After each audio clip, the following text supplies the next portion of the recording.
Welcome to Stuff You Missed in History Class, a production of iHeartRadio.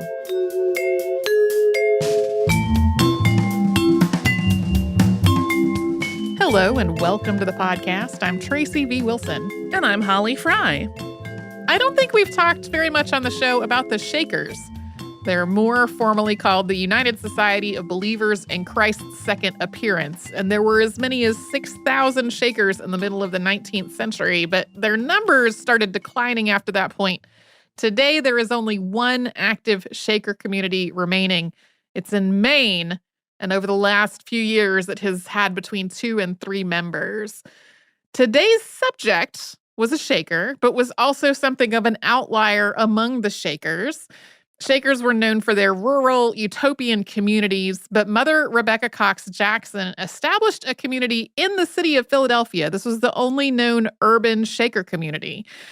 19th century Shaker teachings also included racial equality, and Shaker communities were open to believers regardless of their race. But at the same time, most of these communities were very predominantly white. Like if you see photographs or illustrations, often there are 1 or 2 people of color at most. Jackson, on the other hand, was a Black woman who focused a lot of her religious work on the Black community, and most believers in the community that she established were Black women. So that's who we're going to talk about today. And just a heads up, there is some violence in this episode, including a little bit of discussion of intimate partner violence. Mother Rebecca Cox Jackson's autobiography begins with a conversion experience that she had in July of 1830. She was 35 years old at the time. She makes scattered references to her life before that, but they're mostly in the context of dreams or visions connected to those earlier moments. Her journals also end abruptly years before her death, and her autobiography is almost exclusively focused on her spiritual and religious life. So there are gaps in what we know about her adult life, and we don't know much about her life before the age of 35 at all. We do know that she was born on February 15th, 1795 in Horntown, Pennsylvania. And at the time, this was a small village outside of Philadelphia, but as the city got bigger, Horntown was pretty much absorbed into it. Rebecca's mother was a free Black woman named Jane, and we don't really know much about her father except that his last name was Cox. He probably died not long after Rebecca was born. She went to live with her grandmother until she was a toddler, possibly because her mother just couldn't afford to support the whole family by herself. At that point, Jane had at least 2 other children, Joseph and John. Jane remarried at least once to a man whose last name was Wilson or Wisson. He died in 1801 when Rebecca was about 6. Rebecca had her first vision just before this, one in which she foresaw her stepfather's death. During her lifetime, she had visions that predicted the deaths of other family members as well, including her young nephew John. After that vision, he converted and was baptized on his deathbed.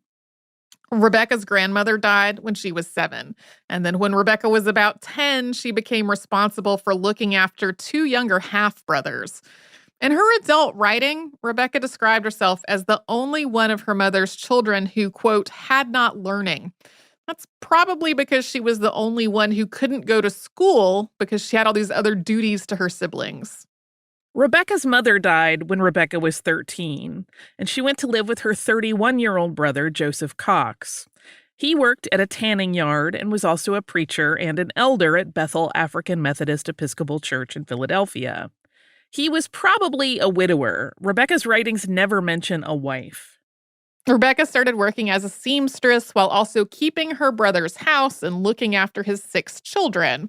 And at some point, she got married to a man named Samuel S. Jackson. And her writing suggests the 2 of them, after they were married, lived together in her brother's house. As we said just a moment ago, Joseph Cox was an elder at Bethel African Methodist Episcopal Church, or AME, now known as Mother Bethel African Methodist Episcopal Zion Church.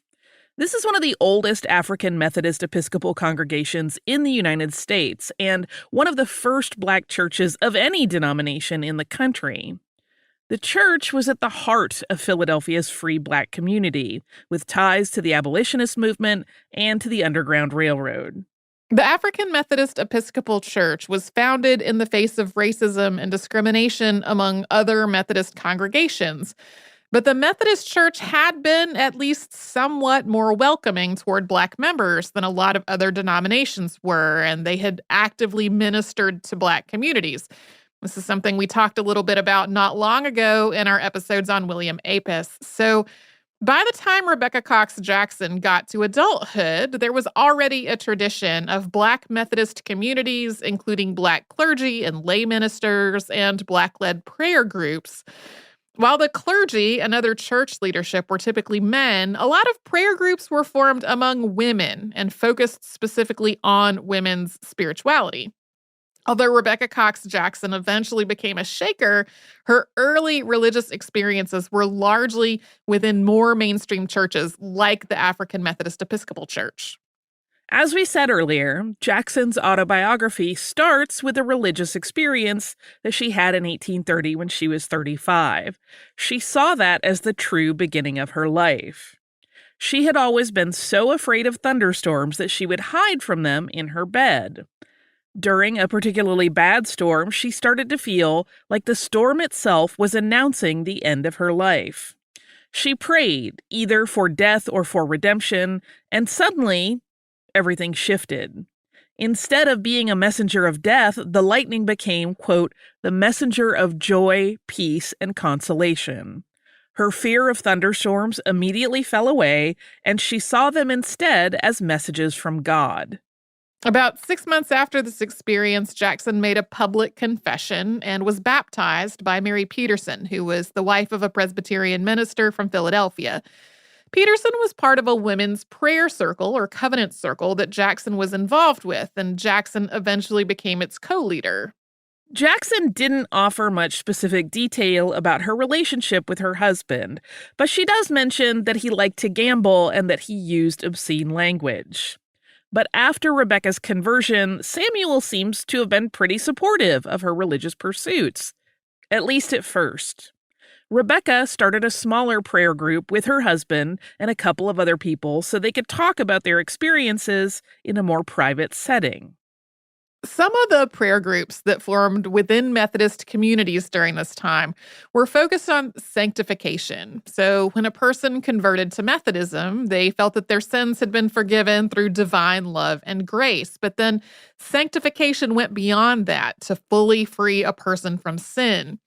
Sometimes people of color who wrote about their own religious experiences in the 19th century also framed sanctification as freeing them from any racism or oppression that they had internalized while living in a racist and oppressive society. So those factors obviously still existed, but they didn't feel as emotionally and spiritually burdened or bound by them.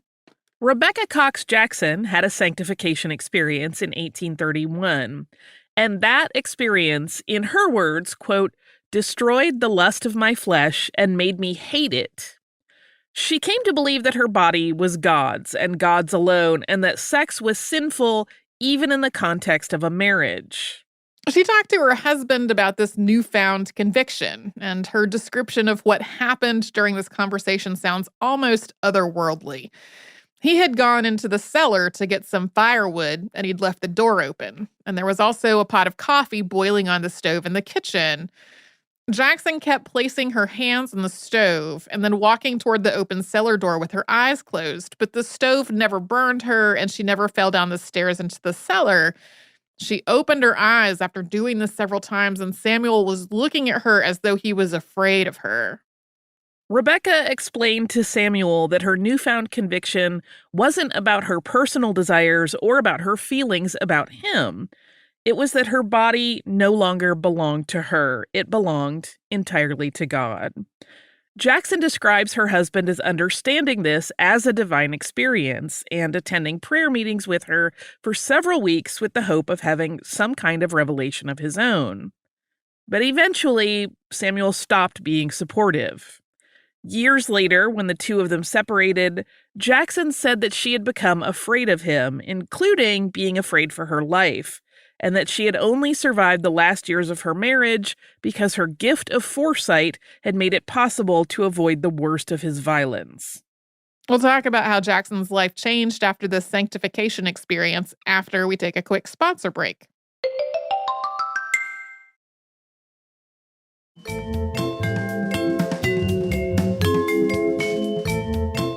Rebecca Cox Jackson started having more religious visions after her sanctification, but at first she didn't always act on them.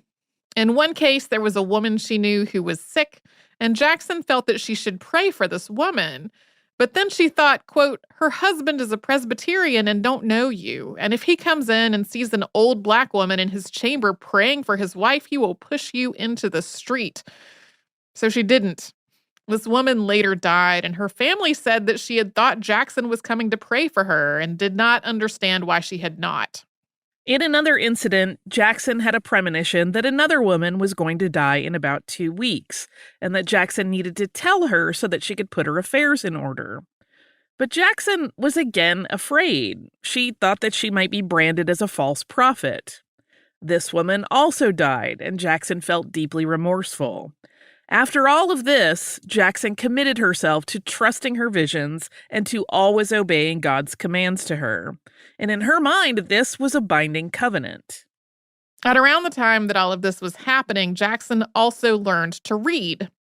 Her brother, Joseph Cox, had agreed to teach her. They had agreed that he would give her an hour or so of lessons after supper or before he went to bed. But in her words, quote, his time was taken up as well as mine.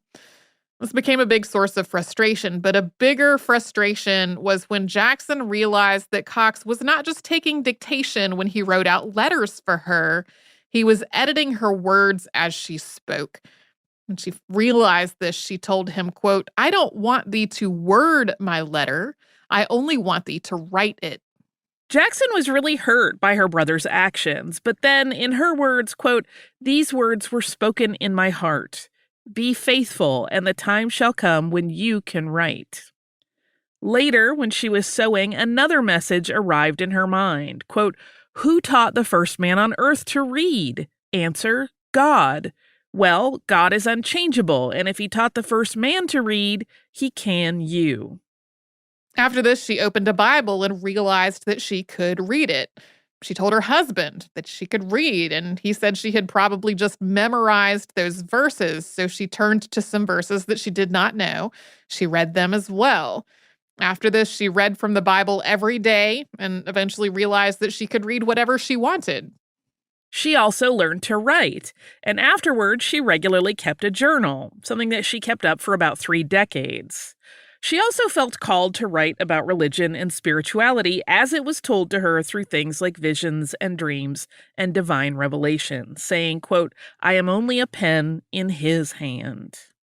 Just as her sanctification experience had shifted her relationship with her husband, her experience with literacy really shifted her relationship with her brother. She had always really looked up to Joseph almost as a father figure. She had even idolized him. So his failure to teach her to read was a huge disappointment. But then beyond that, she began to think that it had been wrong of her to idolize her brother in this way in the first place. And she realized that she could not simultaneously defer to her brother as a father figure and the head of their household, and also adhere to her conviction that she be unconditionally obedient to God. As Jackson became more able to study the Bible on her own, she also became more active in her covenant meetings. This caused controversy as men other than her own husband started to attend them. Although Jackson had been baptized, she wasn't formally a member of any specific church, and she had no plans to join a church at that point, since God had not commanded her to do so. But her brother's role in the AME church also meant that her activities reflected on him, and people started putting pressure on him to try to make her stop. She was accused of dividing up church congregations and of, quote, leading the men. Ministers and leaders from various denominations started investigating what she was doing. Although many of them denounced her, some actually wound up on her side.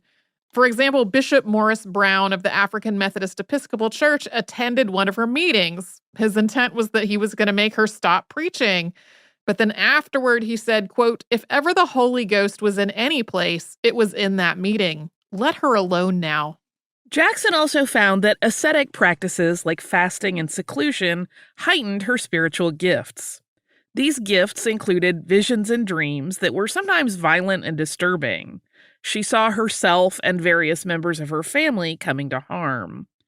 She didn't do any kind of introspection about whether these images had some kind of root cause. She saw them as direct messages from God. But some of the people who have written about her have speculated that some of this imagery was a response to the place and time where she was living.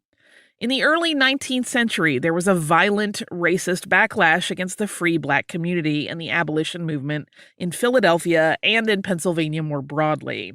We have talked about this in a couple of previous episodes of the show, including our episode on Lucretia Mott and our interview with historian Callie Nicole Gross, in which we talked about ongoing racism and racist violence in Philadelphia after the Civil War. This violence included things like a white mob burning down the abolitionist meeting venue Pennsylvania Hall 4 days after it opened. Bethel AME Church was damaged in this same act of arson. Yeah, we're going to have that episode on Lucretia Mott as a Saturday classic coming up for folks who want more of that context. So, in addition to that, racist violence was also escalating in other parts of the northeastern U.S. in the decades before the Civil War. That means that when Jackson started traveling as an itinerant minister, she was taking a big risk, especially since Samuel did not go with her. She traveled all over the northeastern United States, preaching and healing. She found both black and white converts in response to her preaching, but there were also a lot of people who denounced her or disrupted her meetings or threatened her life over what she was doing. In addition to the fact that she was a black woman preaching to racially integrated congregations, some of what she was preaching was deeply controversial, especially the idea of celibacy even within the context of marriage. She was also doing all this while experiencing some kind of chronic or recurrent illness. She wrote about 3 different times that she thought she was going to die, but lived because she was needed to do God's work. Some of her descriptions from her journals suggest that she may have been experiencing seizures. There's a gap in what we know about Jackson's life that stretches from about 1836 to 1840. But at some point during those years, she became part of a group in Albany, New York that became known as the Little Band. This was a perfectionist group that was predominantly white. So perfectionism isn't one specific theology, but it's rooted in the idea of it being possible to spiritually perfect oneself to become fully free from sin. So it has some common elements to that sanctification that we talked about earlier. During these years, Jackson also met Rebecca Perrott, sometimes spelled with 2 T's, P-E-R-O-T-T. Perrott was born in 1816 or 1818 and was about 18 when she and Jackson first met in 1836. Perrott became Jackson's closest companion, and the 2 women were together for the rest of Jackson's life, so for more than 35 years. We mentioned Jackson's sometimes frightening and violent visions and dreams earlier. Her journals just detail so many of them, but not all of her visions were violent or frightening. Some of the ones that involve Rebecca Perrott are actually the opposite. Here's one that she wrote about from 1851, quote, "I dreamt that Rebecca and me lived together. The door opened west, and there was a river that came from the west, and it ran eastward, passing our house on the south side, and one part came front on the west, a beautiful white river. I stood in the west door looking westward at the beautiful river. I saw Rebecca Perrott coming in the river, her face to the east, and she a-plunging in the water every few steps, head foremost, a-bathing herself. She only had on her undergarment. She was pure and clean, even as the water in which she was a-bathing. She came facing me out of the water. I wondered she was not afraid. Sometimes she would be hid for a moment, then she would rise again. She looked like an angel. Oh, how bright." Jean McMahon Humez, who edited a collection of Jackson's writings, describes this relationship as one that combined elements of motherhood, marriage, and sisterhood. Other people's writings from the time sometimes describe Jackson and Perrott as mother and daughter, or as a spiritual mother and daughter. Jackson also kept Perrott's journals within the pages of her own. Perrott could not read, so she would dictate her journal entries to Jackson, who wrote them down with her own journal entries. We'll talk about how Jackson and Perrott joined the Shakers after a quick sponsor break.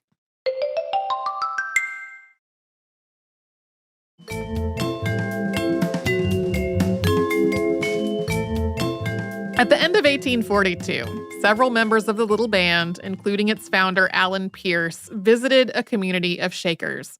So like we said at the top of the show, the Shakers are more formally known as the United Society of Believers in Christ's Second Appearing. They started out in the 1740s near Manchester, England, as an offshoot of the Quakers, also called the Religious Society of Friends. The name Shakers actually started out as a nickname, kind of insulting nickname that outsiders gave them because their mode of worship included a state of ecstatic dancing that could involve shaking or trembling. Shaker leader Mother Ann Lee immigrated to New York with a group of followers in 1774, seeking freedom from religious persecution. The United Society of Believers in Christ's Second Appearing then established a number of communities in the U.S. These communities were focused on simplicity, communal living, and celibacy, including strictly dividing the community by gender for everything from living spaces to work duties. When people joined the Shakers, they settled their debts with the outside world and then turned any money or property they had over to the collective. Shaker communities became known for simple, practical clothing and for simple but also finely made handicrafts like furniture and brooms.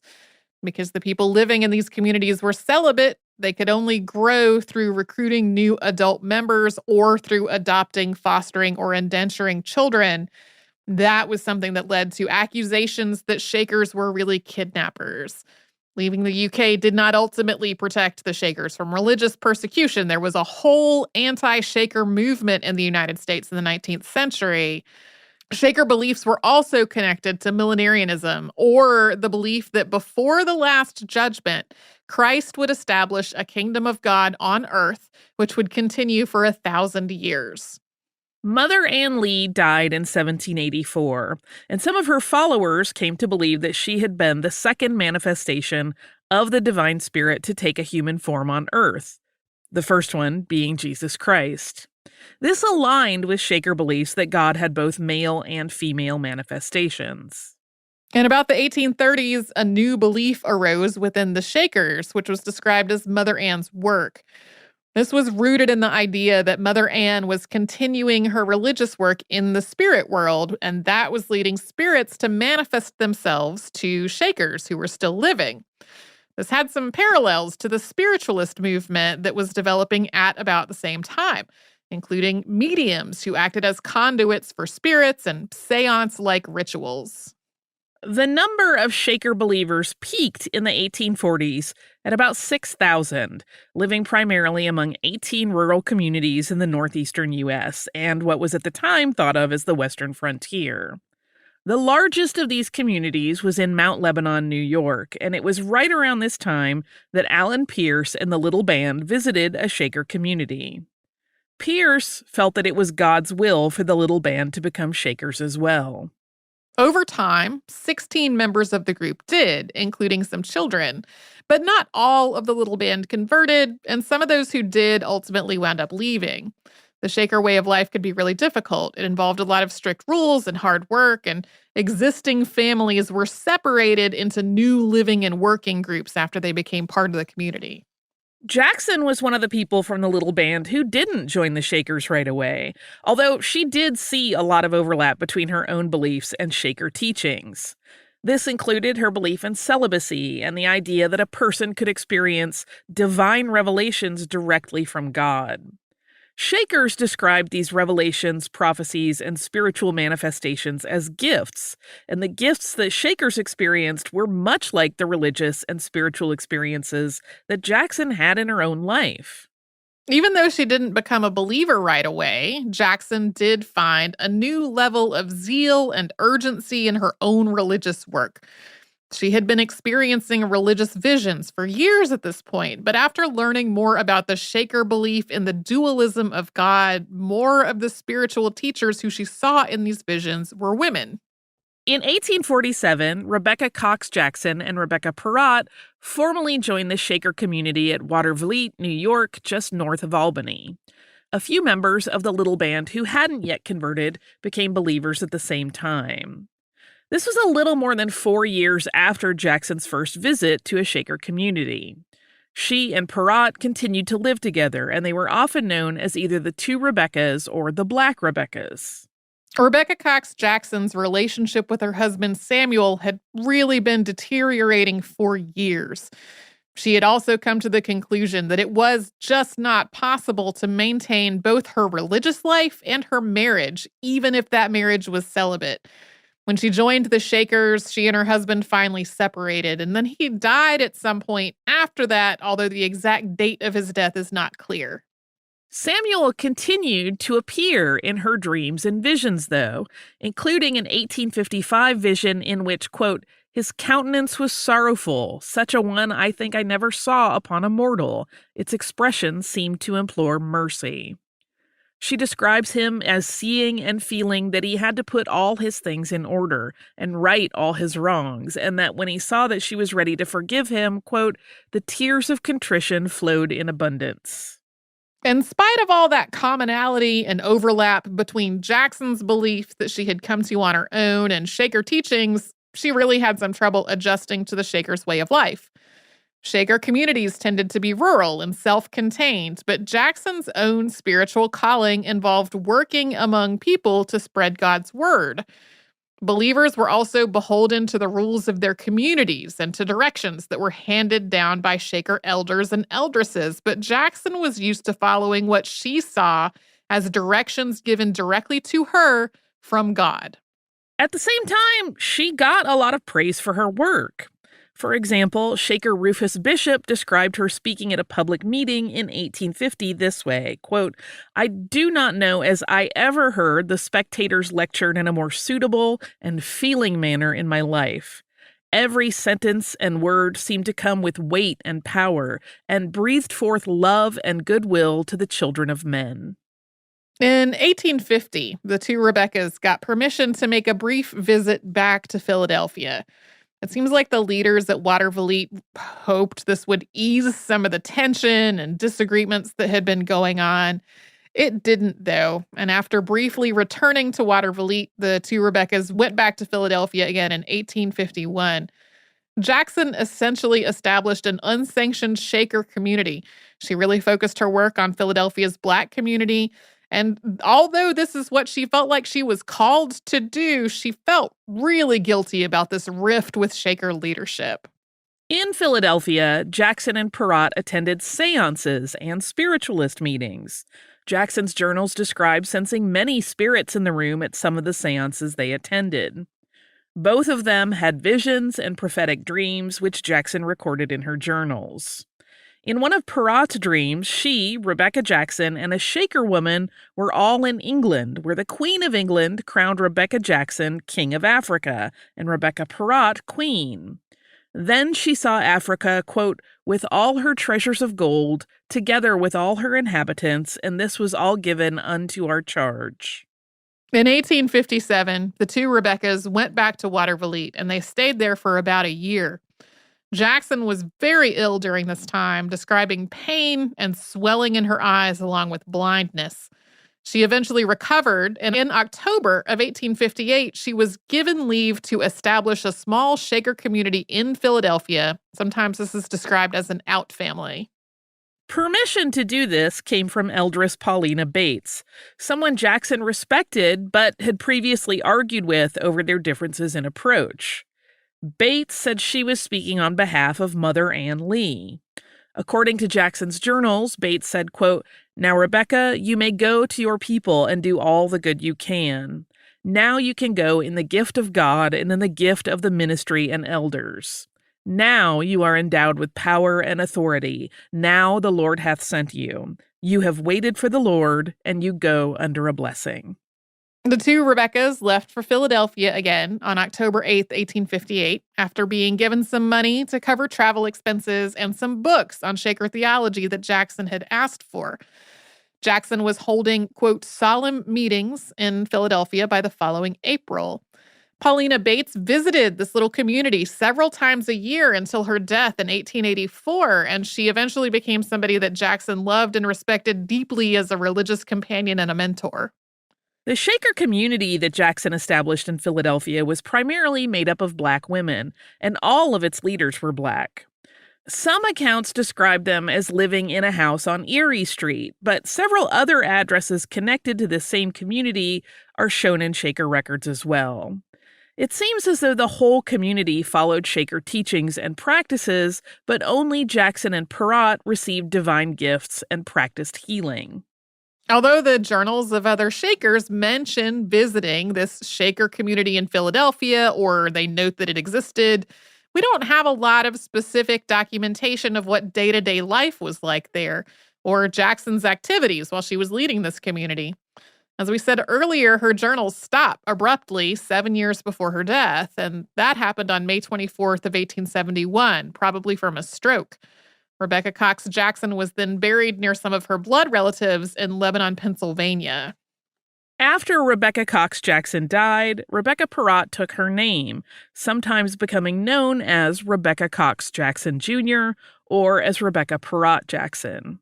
Eventually, she became known as just Mother Jackson.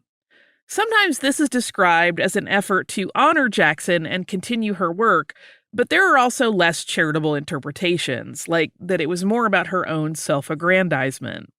There are no known pictures of Rebecca Cox Jackson, but there is one of Rebecca Perrott, which is sometimes labeled as Jackson in error, most likely because of this whole name change. Rebecca Cox Jackson left behind a lot of writing. Most of it remained unpublished for more than a century, though. Rebecca Perrott gave a lot of it to Shaker leaders. 2 different Shakers each made a copy of it, sometimes also making edits. These wound up in various libraries and archives, and 2 books that came out in the early 1980s compared these different versions when they were being prepared. Rebecca Perrott continued to lead the Shaker community in Philadelphia for years after Jackson's death. She and 4 other members retired to Watervliet in 1896, and she lived there until her death in 1901. The Black Shaker community in Philadelphia seems to have continued for at least a few years after that. The last written mention is in a New York Times article from 1909. That article is about Elder Ernest Pick, who had been dismissed from the Shakers and had been trying to document Shaker communities, which by that point were really dwindling. The Times describes him traveling, quote, from Pittsfield to Philadelphia, where there is a colored community of Shakers, small in numbers. As we've alluded to, there are 2 works about Jackson that include a lot of her writing. Both of these came out in 1981. One is called Gifts of Power, The Writings of Rebecca Jackson, Black Visionary Shaker Eldress. That's by Jean McMahon Humez. That includes introductory material and analysis on Jackson with her complete writings from 1830 to 1864. The other is Called and Chosen, The Story of Mother Rebecca Jackson and the Philadelphia Shakers by Richard E. Williams. That one has biographical material and analysis that are kind of interspersed with quotes, some of them very lengthy from Jackson's writings. Sometimes it's like a little bit of analysis and then a very long passage of her journals. The journals are very fascinating to read. A lot of them just in very straightforward and matter-of-fact language, just sort of chronicle these visions that she had or dreams that she had or the person that she met with or her own thoughts on theology. And I wish we had ones from those gaps to fill in some more detail about parts of this story. Do you have a little bit of listener mail to fill in details of other lives? I sure do. This is from Sarah. Sarah writes, Kia ora from Aotearoa, New Zealand. As you mentioned in the podcast, one of the issues of the Mercator and many other projections is that it's Eurocentric. One of the results of this is that Aotearoa, New Zealand and other Pacific nations are, of course, off the edge. This has led to the Great Map Conspiracy, where New Zealand is left off maps all over the world, which begs the question, does New Zealand actually exist? There was even a joking, maybe, suggestion that New Zealand diplomats carry New Zealand map stickers to add ourselves back on when we find we've been left off maps. I've linked a video made by Rhys Darby of Flight of the Conchords fame and Prime Minister Jacinda Ardern, which includes lots of Kiwi humor and a bunch of other famous Kiwis. There's a link to this video. Thanks for all the podcasts. They've kept me company over many, many years, sewing, sitting up with babies, traveling for my own work. I've attached photos of my Malshi Benji and my rescue cat Ruru, which is the word in Te Reo Maori for our native owl, which he has similar colorings to. So that's from Sarah. Thank you so much, Sarah, for sending this. We sure did not mention how often New Zealand is left off of maps. And what's bizarre is sometimes there's a space right there that, like, New Zealand logically would be in, and it's just not there. No, New Zealand, which is a pity because so much good stuff comes from New Zealand. Yeah, being from the United States means that we very often see U.S. maps that have this just weird ways of adding in Alaska and Hawaii, since they are not contiguous with the other 48 states. And I remember there being COVID maps early in the pandemic that just didn't have Hawaii on there at all. And people were like, but where's Hawaii though? Like, that also is a state. And then, of course, other places which are territories or otherwise connected to the U.S., which are also not included on these maps at all. This made me think of this with this email. But then in this video, which I watched, and it is delightful, they keep finding all of these world maps like out, just in day-to-day life. And a lot of them, I'm like, but that's the space for New Zealand right there, even to scale with the rest of the map. Like, why is it gone? Not actually something to be laughing at necessarily, but the video is made with a humorous spin. So thank you so much for sharing that with us, Sarah. We'll put a link to that in our social media when we tweet about this episode. Oh, and also thank you for these animal pictures. I love them. I did the thing where when I printed out this email to read it, I accidentally printed out the pictures also. And so now I have these giant 8.5 by 11 printouts of pets. If you'd like to write to us, we're historypodcast@iHeartRadio.com. I'm going to say I hope I did okay pronouncing the words in Maori. I did try very hard to listen and practice before reading this email. We are all over social media at Missed in History. That's where you'll find our Facebook, Twitter, Pinterest, and Instagram. And you can subscribe to our show on the iHeartRadio app and wherever else you like to get your podcasts.